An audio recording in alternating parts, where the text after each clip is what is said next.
की असली उड़ान बाकी है, जिंदगी के कई इम्तिहान अभी बाकी है। अभी तो नापी है मुट्ठी भर जमीन हमने, अभी तो नापी है मुट्ठी भर जमीन हमने, अभी तो सारा आसमान बाकी है।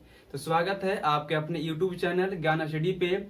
तो हम लोग इस वीडियो में जानेंगे भारतीय संविधान के स्रोत के बारे में कि हमारे भारतीय संविधान का स्रोत क्या है। जब भारतीय संविधान लिखा जा रहा था तो वहाँ पे कहाँ कहाँ से बातों को रखा गया था, प्रस्तुत किया गया था, इसके बारे में हम लोग जानेंगे। चलिए हम लोग स्टार्ट करते हैं, ठीक है ना। तो आप जो है वीडियो पर स्टार्टिंग से बने रहिएगा अंत तक, तो ताकि आपको अच्छे से समझ में आ जाए, ठीक है।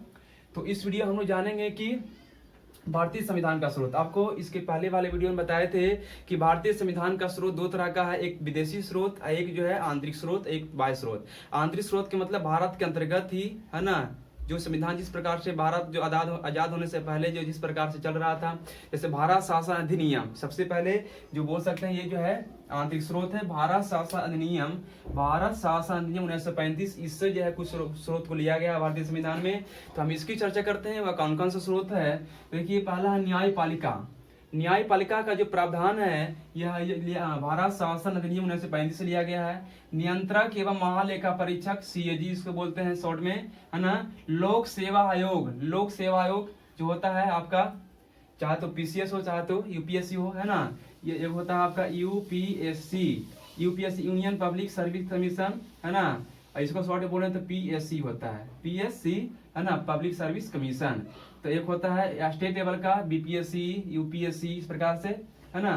तो जो लोक सेवा आयोग है यह जो है कहाँ से लिया गया भारतीय संविधान में, तो लिया गया है भारत शासन अधिनियम 1935 से।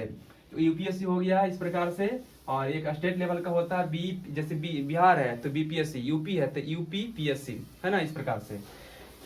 तो हमने देखा है कि न्यायपालिका, नियंत्रक एवं महालेखा परीक्षक, लोक सेवा आयोग, इस प्रकार से और भी जो है प्रावधान जो एग्जाम के पॉइंट ऑफ व्यू से बात करें तो आपका याद रखेंगे तीनों पॉइंट कि एग्जाम के पॉइंट ऑफ व्यू से है कि भारत शासन अधिनियम 1935 से लिया गया क्या क्या, तो न्यायालय की जो प्रावधान है और नियंत्रक एवं महालेखा परीक्षक हो गया, इसका जो चर्चा है यहाँ लिया गया भारत शासन अधिनियम 1935 से। फिर लोक सेवा आयोग, संघ लोक सेवा आयोग हो या राष्ट्र लोक सेवा आयोग हो, इस प्रकार से, है ना, लिया गया कहाँ से, तो भारत शासन अधिनियम 1935 से, ठीक है। अब बात करते हैं ब्रिटेन से क्या लिया गया है। तो ब्रिटेन से संसदीय प्रणाली जो है, संसदीय प्रणाली में क्या आ गया, संसद का 3 अंग होता है, राष्ट्रपति, राज्यसभा, लोकसभा। जिसको राज्यसभा को बोलते हैं हम लोग उस सदन या अस्थायी सदन, है ना, या द्वितीय सदन एक होता है। फिर एक दूसरा सदन जो होता है, एक होता है लोकसभा। तो लोकसभा को कहते हैं हम लोग अस्थायी सदन या प्रथम सदन, या बोल सकते हैं हाँ प्रथम सदन, अस्थायी सदन या द्वितीय या प्रथम सदन, ठीक है। तो लोकसभा, और इस यहाँ पे आप क्या बताएं कि संसदीय प्रणाली में आ गया आपका जैसे राष्ट्रपति का पद। तो राष्ट्रपति का पद का जो सिस्टम है वह कहाँ से लिया गया है, तो ब्रिटेन से। फिर राज्यसभा, लोकसभा, ये सब का चर्चा जो है कहाँ से आया है, तो ब्रिटेन से आया है, याद रखेंगे, ठीक है। संसदीय प्रणाली में तीनों आ गया। फिर बोले एकल नागरिकता, भारत में एकल नागरिकता है, और जो एकल नागरिकता की चर्चा है कहाँ से आया है, ब्रिटेन से आया है, ठीक है ना। कानून निर्माण की प्रक्रिया, कानून का किस प्रकार से निर्माण किया जाए, कानून निर्माण की प्रक्रिया ब्रिटेन से आया है ना। एक समान कानून एवं न्याय व्यवस्था, एक समान कानून और न्याय व्यवस्था, एक समान कानून मतलब सभी के लिए एक समान कानून होना चाहिए, न्याय व्यवस्था होनी चाहिए। इसकी चर्चा कहाँ से आया है, तो इसकी चर्चा आया है ब्रिटेन से। अब इसको जो है इसे पढ़ने के बाद, सुनने के बाद अब माइंड में अपना जो है सोचेंगे, थोड़ा सोचिएगा तभी याद होगा। सोचिएगा कि संसदीय प्रणाली कहाँ से है, ब्रिटेन से। संसदीय प्रणाली में क्या क्या होगा, राष्ट्रपति का पद, लोकसभा, राज्यसभा, ये सब कहाँ से आया, ब्रिटेन से आया, है ना। और इसमें बताएं आपको कि एकल नागरिकता कहाँ से आया, ब्रिटेन से। कानून निर्माण की प्रक्रिया कहाँ से आया, ब्रिटेन से आया, है ना। एक समान कानून एवं न्याय व्यवस्था कहाँ से है, ब्रिटेन से आया। तो माइंड में थोड़ा सोचेंगे तो आपको याद हो जाएगा, ठीक है ना। फिर बोले अमेरिका से क्या क्या आया, तो अमेरिका से अगर बात करें तो मूल अधिकार, एग्जाम के पॉइंट ऑफ व्यू से बहुत इंपॉर्टेंट है। मूल अधिकार का प्रावधान जो है कहाँ से आया, अमेरिका से आया, है ना। मूल अधिकार कहाँ से आया, अमेरिका से आया।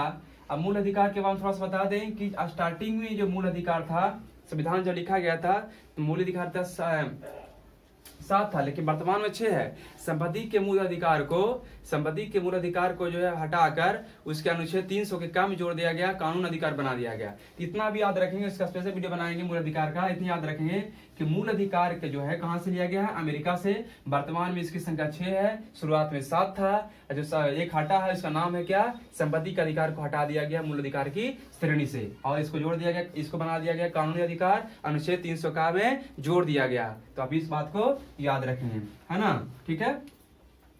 अब सेकंड जो है आपका राष्ट्रपति पर महाभियोग की प्रक्रिया। जो महाभियोग की प्रक्रिया है ना, अनुच्छेद 61 के तहत, अनुच्छेद कितना 61, अनुच्छेद 61 के तहत जो है महाभियोग की प्रक्रिया होता है ना। राष्ट्रपति जब देश के अनुरूप काम नहीं करते हैं, संविधान के नियम का उल्लंघन करते हैं, तो राष्ट्रपति के प्रति जो है एक महाभियोग की प्रक्रिया लाया जाता है और महाभियोग की प्रक्रिया के अनुसार राष्ट्रपति के पास से बर्खास्त किया जाता है। महाभियोग की प्रक्रिया लाने से पहले राष्ट्रपति को 14 दिन पहले जो है सूचना दिया जाता है ना। तो यहाँ स्पेशल जानेंगे, अभी यहाँ पर शॉर्ट जान लेते हैं कि महाभियोग की जो प्रक्रिया है अनुच्छेद 61 के अनुसार आता है राष्ट्रपति पर, ठीक है ना। इस महाभियोग के अंतर्गत जो है राष्ट्रपति को पद से हटा दिया जाता है अगर जो है ना कोई गलत अगर कदम उठाते हैं तो, ठीक है ना, ओके।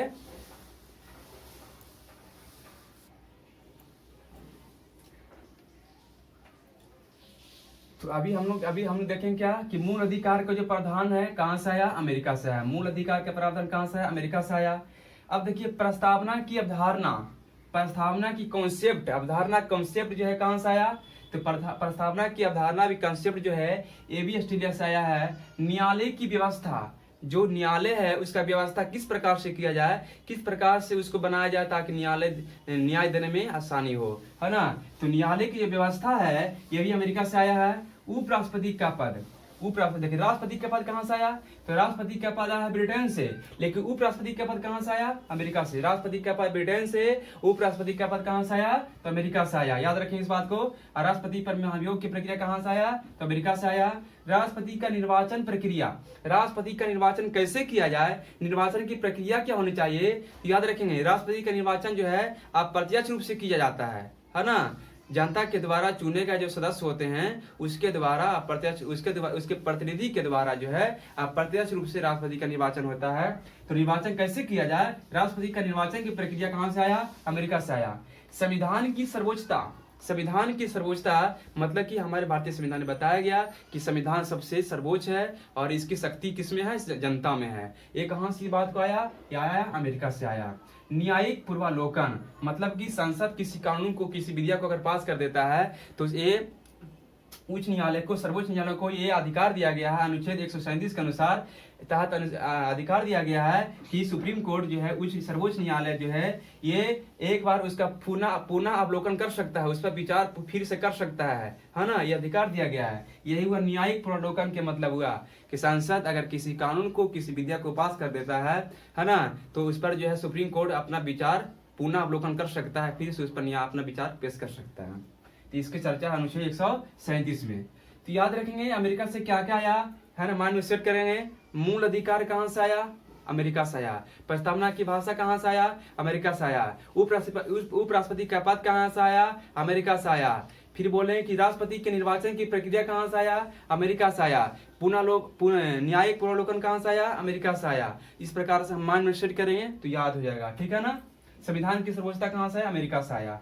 तो हम इस बात को याद रखेंगे, एक बात, दो बात, तीन बात, 4, 5, 6, 7, 8, है ना। बात को याद रखेंगे कि जो 7-8 बात है अमेरिका से आई है। एग्जाम में क्वेश्चन यहाँ से आता है। अब बात करते हैं कनाडा से क्या क्या आया है। तो यार यहाँ पर सोचने वाली बात है संघात्मक व्यवस्था। हमारे देश में जो है संघात्मक व्यवस्था है, एकात्मक का संघात्मक दोनों है, लेकिन जो संघात्मक है ये कहां से है व्यवस्था, तो कनाडा से। इस बात को याद रखेंगे। शक्तियों का विभाजन, शक्तियों का विभाजन के मतलब हो सकते हैं जो विषय है उस पर कानून कौन बनाएगा। तो हम इसकी बात करते हैं कि इसमें शक्तियों के विभाजन में सूची की चर्चा किया गया है। और सूची जो है 3 प्रकार का होता है। सूची एक होता है केंद्र संघ सूची, राज्य सूची, और एक होता है संवर्धित सूची। तो केंद्र सूची, संघ सूची में उस पर कानून बनाता है क्या, केंद्र सरकार, और राज्य सूची में कानून बनाता है राज्य सरकार, और संवर्धित सूची में कानून बनाने का अधिकार दोनों का है। केंद्र सूची, संघ सूची में वर्तमान में अभी 100 विषय है। शुरुआत में 97 था, वर्तमान में 100 है। ये जो राज्य सूची है, राज्य सूची में शुरुआत में मूल संविधान में जो है टोटल 67 सब विषय थे। कितना था? 67 विषय था, लेकिन वर्तमान में अभी 61 हो गया है ना।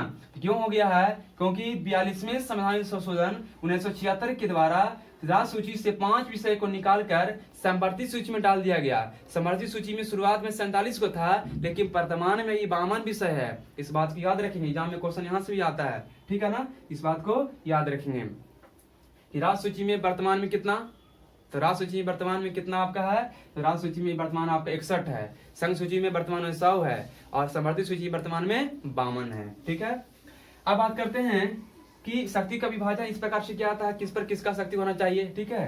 केंद्र द्वारा राज्यपाल की नियुक्ति, याद रखेंगे, केंद्र द्वारा राज्यपाल की नियुक्ति कैसे किया जाएगा, इसकी बारे में चर्चा जो किया गया है, कहां से लिया गया है, कनाडा से आया है। तो मान में सेट करेंगे, संघात्मक व्यवस्था कहां से आया, कनाडा से। केंद्र द्वारा राज्यपाल की नियुक्ति कहां से आया, कनाडा से। शक्तियों का विभाजन कहां से आया, कनाडा से, है ना। इस प्रकार से 3 बातों को याद रखेंगे कि कनाडा से आया है, संघात्मक व्यवस्था, शक्ति का विभाजन, केंद्र द्वारा राज्यपाल की नियुक्ति। 3 बात मान में सेट करेंगे, कहां से आया, कनाडा से आया, ठीक है ना।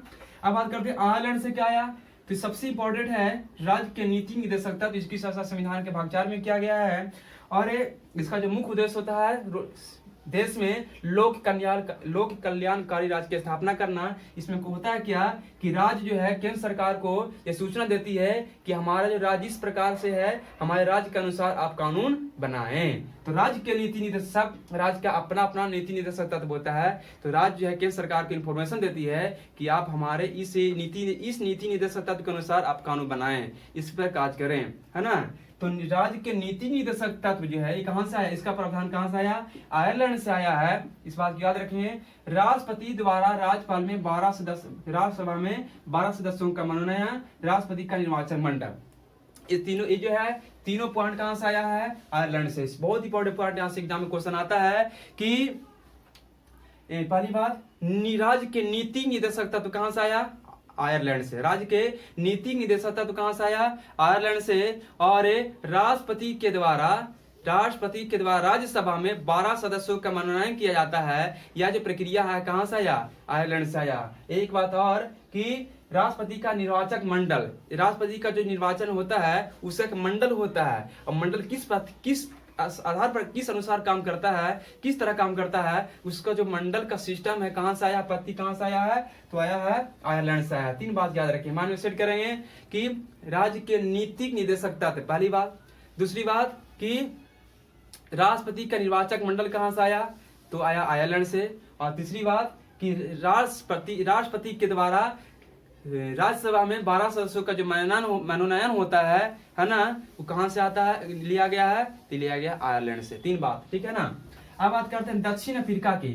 दक्षिण अफ्रीका से क्या क्या आया, तो बहुत इंपॉर्टेंट पॉइंट एक है कि संवैधानिक संशोधन की जो प्रक्रिया सिस्टम है, संवैधानिक संशोधन, भारतीय संविधान में कुछ अगर जोड़ना है, कुछ हटाना है, तो उसका संशोधन करने के लिए जो सिस्टम प्रक्रिया है आया है दक्षिण अफ्रीका से। बहुत इंपॉर्टेंट पॉइंट है कि दक्षिण अफ्रीका से क्या आया है, संवैधानिक संशोधन। और दूसरी बात, राज्यसभा के सदस्य का निर्वाचन। राज्यसभा का सदस्य का निर्वाचन किस तरह होता है, उसका प्रक्रिया कहां से आया, तो दक्षिण अफ्रीका से। दक्षिण अफ्रीका से 2 बात याद रखेंगे, संवैधानिक संशोधन की प्रक्रिया जिसकी चर्चा है अनुच्छेद 68 में, जिसकी चर्चा हमारे संविधान में 368 में किया गया है।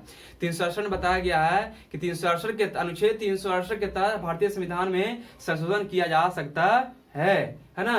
तो दक्षिण अफ्रीका से 2 बात लिया गया है, एक संवैधानिक संशोधन की प्रक्रिया और दूसरी प्रक्रिया जो है कि राज्यसभा के सदस्य का निर्वाचन। राज्यसभा के सदस्य का जो निर्वाचन होता है, किस प्रकार से राज्यसभा में सदस्य आते हैं, उसका निर्वाचन जो किया जाता है किस तरह से, कहां से लिया गया प्रक्रिया, ये लिया गया है आपका तो दक्षिण अफ्रीका से, ठीक है। तो 2 बात आपको याद हो गया होगा कि संवैधानिक संशोधन और राज्यसभा में जो राज्यसभा का सदस्य होता है उसका निर्वाचन की प्रक्रिया दक्षिण अफ्रीका से। अब आते फ्रांस की बात करते हैं, तो फ्रांस से 4 बात को लिया गया है। एक स्वतंत्रता, पहला हो गया आपका समानता, दूसरा स्वतंत्रता, तीसरा बंधुत्व और चौथा जो हो गया गणतंत्र। ये चारों बात कहां से आया, फ्रांस की क्रांति से आया था। फ्रांस से आया। फ्रांस की क्रांति 1789 में जब हुआ था तब बहुत ही एक बात फेमस हुआ था, और आज इंडिया में है ना जब भारतीय संविधान का निर्माण हो रहा था उसमें बातों को ही जोड़ा गया है ना। तो समानता, स्वतंत्रता, बंधुत्व, बंधुत्व के मतलब क्या बोल सकते हैं कि भाईचारा, बंधुत्व के मतलब क्या बोले, भाईचारा, लोगों में एकता का मिला जुला कर बनाए रखना।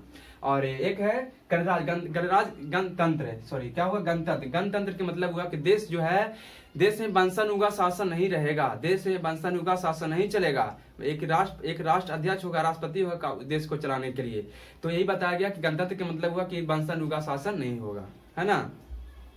तो याद रखेंगे समानता, स्वतंत्रता, बंधुत्व, गणतंत्र कहां से आया है, तो फ्रांस से आया है, फ्रांस से आया है। 4 बात लिया गया, इस बात को याद रखें। ऑस्ट्रेलिया की बात करें तो प्रस्तावना की भाषा, ऑस्ट्रेलिया की बात करें तो ऑस्ट्रेलिया से 3 शब्द आए हैं। ऑस्ट्रेलिया से कितने शब्द आए हैं, 3 शब्द आए, 3 बात आए हैं। 3 बात की याद रखें। पहला, प्रस्तावना की भाषा।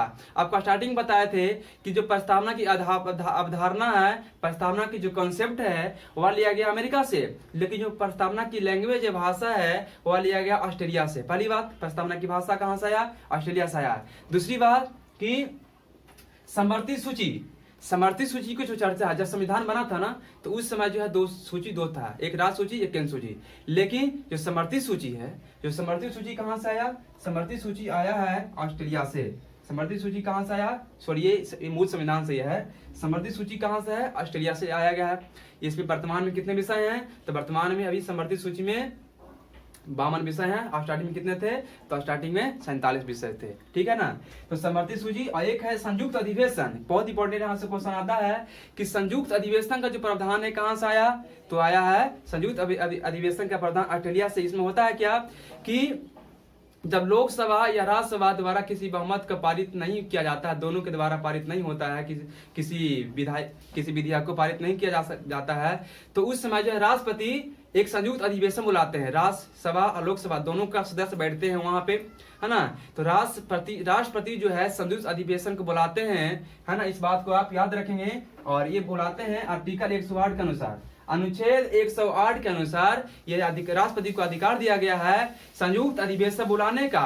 और उस संयुक्त अधिवेशन जो बुलाते हैं वहां पे राज्यसभा और लोकसभा दोनों का सदस्य बैठते हैं, लेकिन अध्यक्षता करते हैं कौन, अध्यक्ष उसका अध्यक्ष होते हैं, उस बैठक का अध्यक्ष होते हैं कौन, तो लोकसभा अध्यक्ष। इस बात को याद रखिए कि अध्यक्षता बुलाते हैं कौन, बुलाते हैं राष्ट्रपति, लेकिन इसका अध्यक्ष उस बैठक की अध्यक्षता कौन करते हैं, तो लोकसभा अध्यक्ष अध्यक्षता करते हैं। इस बात को याद रखेंगे। तो यहाँ से क्वेश्चन आता है बहुत बना कि संयुक्त अधिवेशन का जो प्रक्रिया है वह कहां से लिया गया है, तो ऑस्ट्रेलिया से लिया गया है। संयुक्त अधिवेशन की चर्चा किस अनुच्छेद में है, 108 में। संयुक्त अधिवेशन कब बुलाते हैं, राष्ट्रपति कब बुलाते हैं, तो जब लोकसभा या राज्यसभा द्वारा किसी विधेयक को पारित नहीं किया जाता है तब, है ना।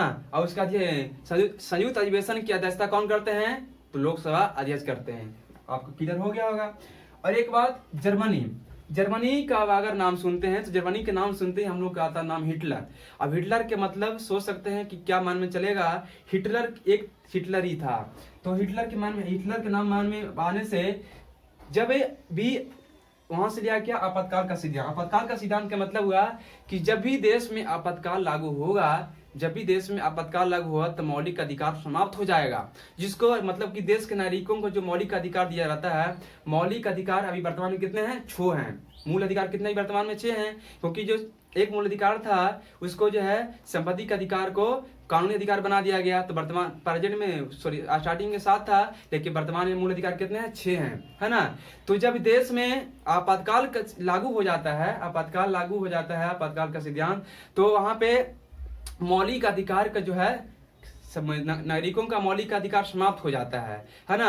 अब मौलिक और नागरिक का अधिकार कब समाप्त हो जाता है, जब देश में दंगा हो जाएगा, है ना, जिसका शासन अच्छे तरीके से नहीं चलेगा, है ना। इस प्रकार से माइंड में याद रखने के बता रहे हैं कि माइंड में हिटलर को सोचिए। हिटलर को सोचने के मतलब कि अच्छी तरह से शासन नहीं चला पाता था, है ना, लोगों में अच्छी तरह से भाईचारा नहीं था।